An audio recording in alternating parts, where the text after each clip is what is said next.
Assalamualaikum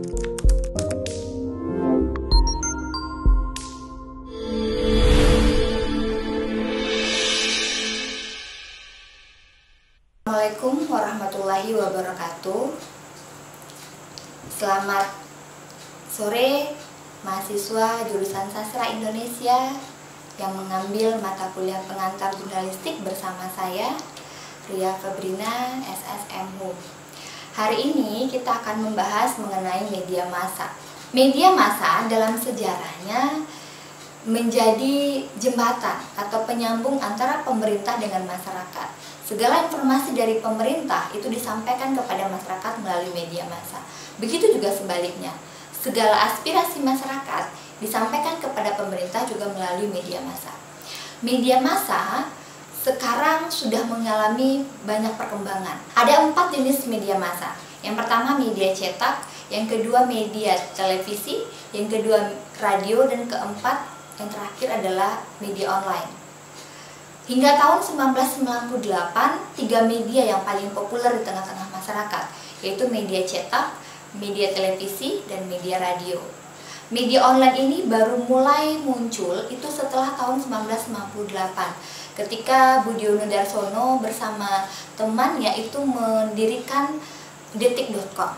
Pada saat itu orang-orang belum kenal dengan media online.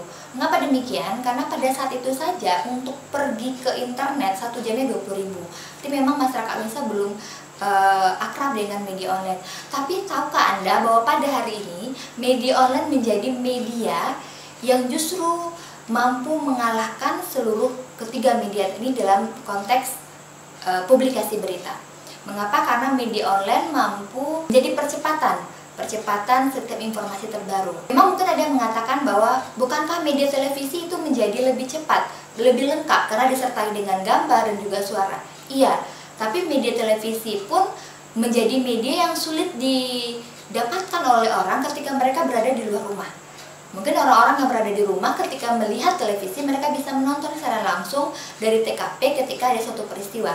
Tapi sekarang semua kita memiliki satu benda, HP, dalam genggaman. Kapanpun, dimanapun, barangkali kita selalu memegang handphone.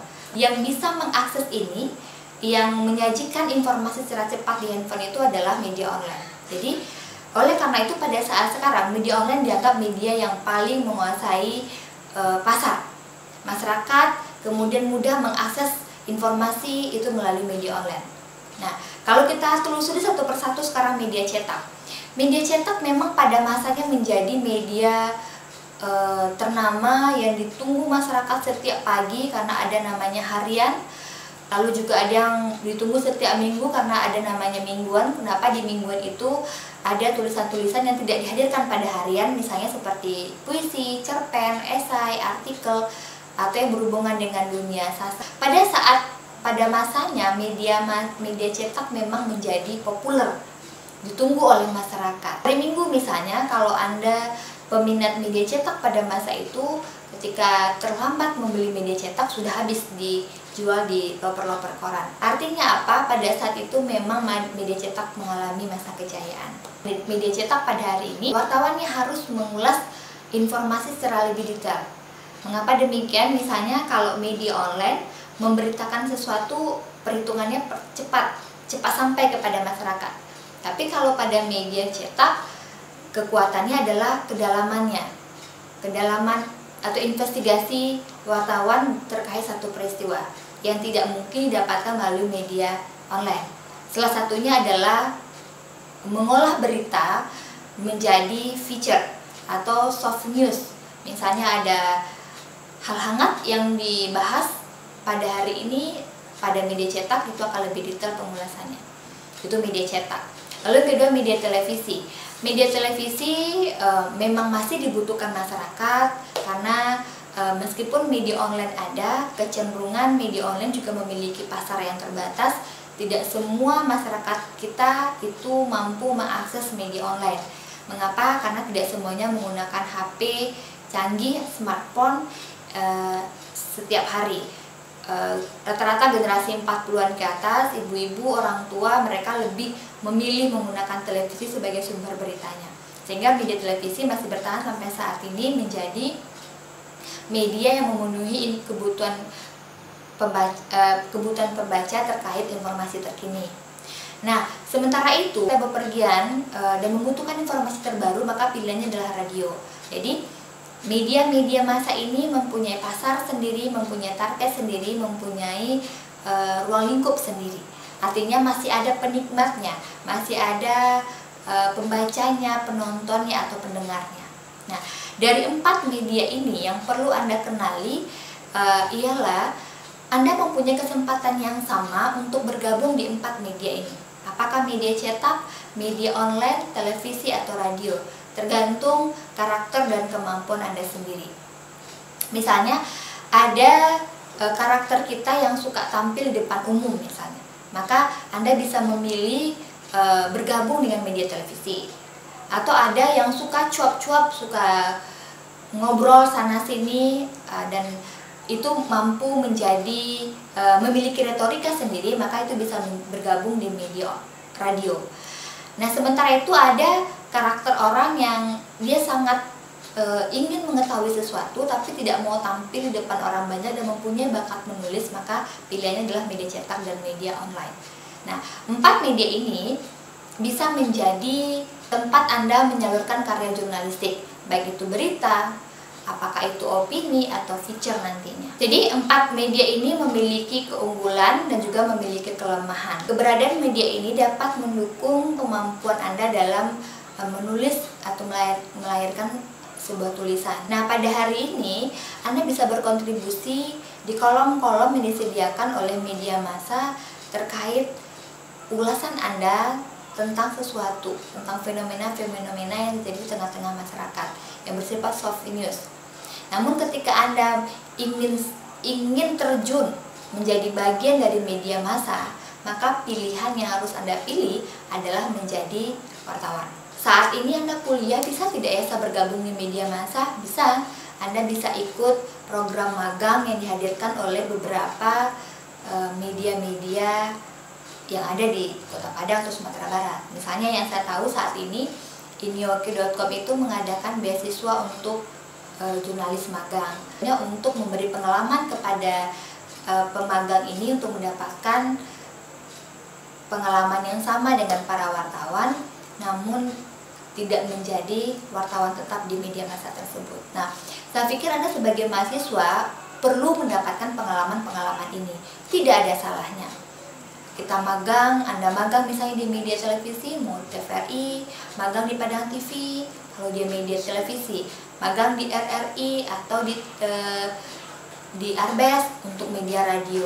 Anda mungkin bisa magang di Haluan, Singgalang, Padang Express untuk media cetak. Bisa juga Anda magang di berbagai media online yang ada di Sumatera Barat seperti Padang Kita, Ini Oke, Klik Positif, Profesia, Langgam, dan lain-lain. Banyak tempat untuk magang.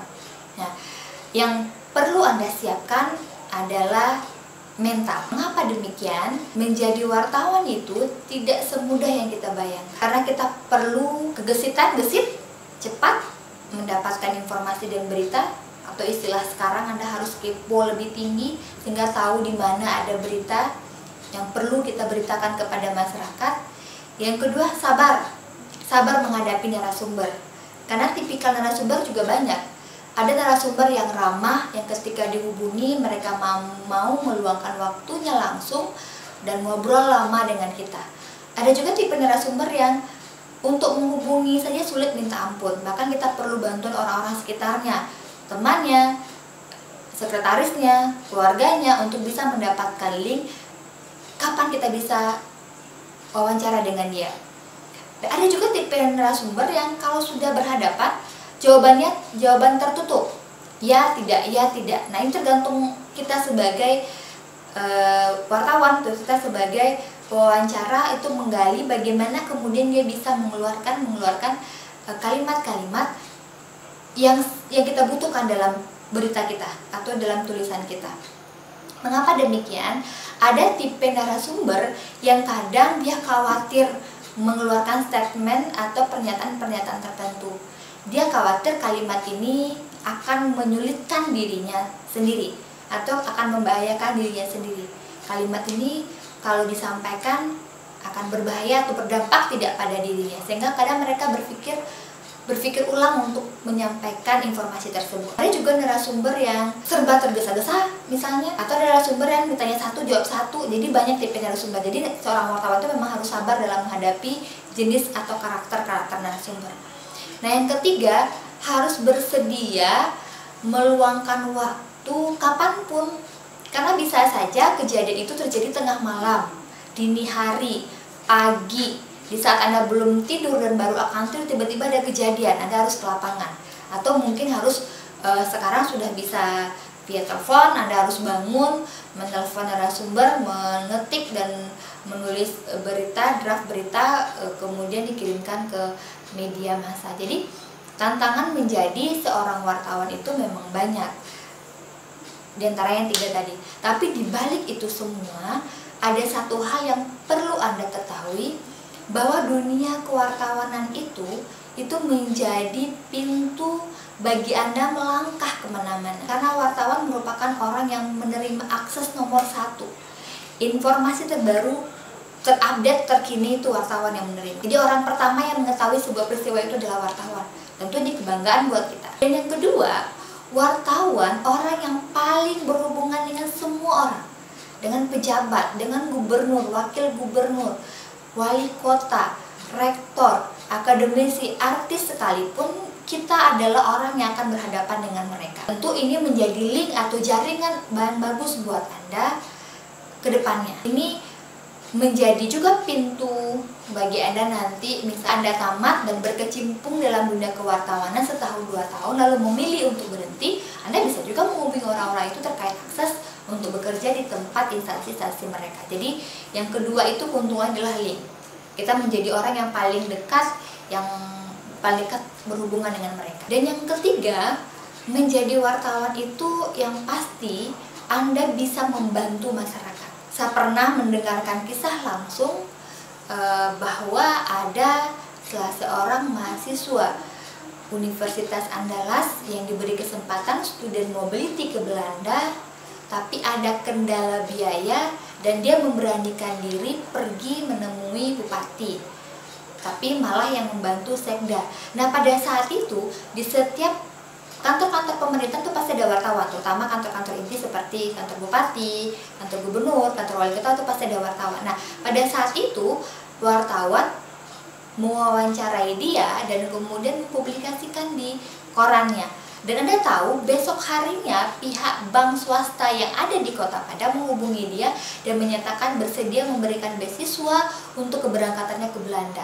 Mahasiswa ini sedang menyiapkan buku mengenai pengalamannya mengenai student mobility. Oleh karena itu saya berani menyampaikan. Anda bisa membaca nanti di bukunya. Ini artinya apa? Bahwa wartawan sudah membantu masyarakat memenuhi atau membantu masyarakat menyelesaikan masalah yang dihadapi. Ada lagi, waktu itu tahun 2010-an ketika wartawan Padang Express, dia memang diberi tugas untuk meliput pengalaman supir bendi angkutan tradisional Minangkabau, tapi ternyata itu malah mengantarkannya membantu kusir bendi tersebut. Dan karena pada saat dia membawa wartawan ini, dia menceritakan bahwa anaknya sedang berada di rumah sakit tanpa penanganan, padahal sakit parah karena dia tidak mempunyai biaya.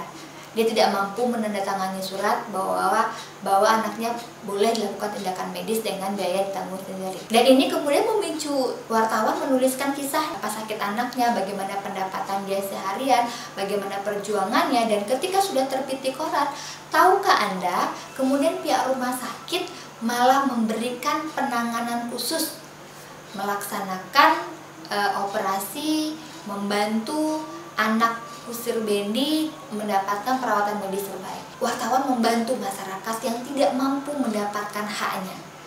Ini sebenarnya bukan contoh yang bagus ditiru, bahwa sebenarnya siapapun berhak mendapatkan pelayanan kesehatan yang sama.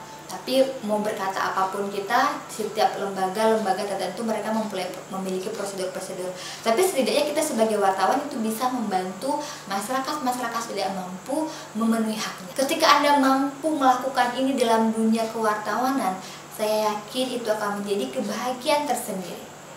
Oleh karena itu orang mengatakan bahwa pekerjaan wartawan merupakan pekerjaan yang mulia. Dan tidak ada salahnya Anda menimba ilmu, menimba pengalaman dalam dunia ini. Nah, mungkin pada saat ini Anda mengatakan, saya tidak ingin menjadi wartawan. Tapi siapa tahu nanti kita lulusan sastra Indonesia punya profesi yang bisa kita pilih setelah tamat dari kuliah ini. Salah satunya adalah menjadi wartawan. Sastra Indonesia, kompetensi yang paling ditonjolkan adalah kompetensi menulis, kompetensi berbicara atau berretorika, sehingga Anda memiliki kesempatan untuk menjadi wartawan, baik di media cetak, media televisi, media online maupun radio. Ini kesempatan kita. Ini ladang pekerjaan buat kita. Ini tempat kita berkarir, merefleksikan pengalaman-pengalaman selama perkuliahan. Tempatnya di sini, di media massa. Atau bahkan ketika Anda sedang kuliah sekarang pun, Anda bisa memilih pengalaman menjadi wartawan magang di berbagai media massa yang ada di Sumatera Barat. Atau bahkan juga menjadi kontributor di media massa yang ada di tingkat nasional. Ini adalah materi pengantar kepada Anda bahwa media massa yang ada di Indonesia cukup banyak, jenisnya juga banyak. Anda bisa memilih mau yang mana untuk dijadikan tempat mengembangkan bakat dan minat Anda.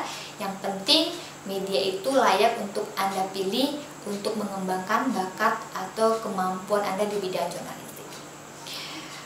Baik, untuk hari ini materi kita memang mengenai media massa. Terima kasih. Kita bertemu lagi minggu depan terkait menulis berita. Assalamualaikum warahmatullahi wabarakatuh.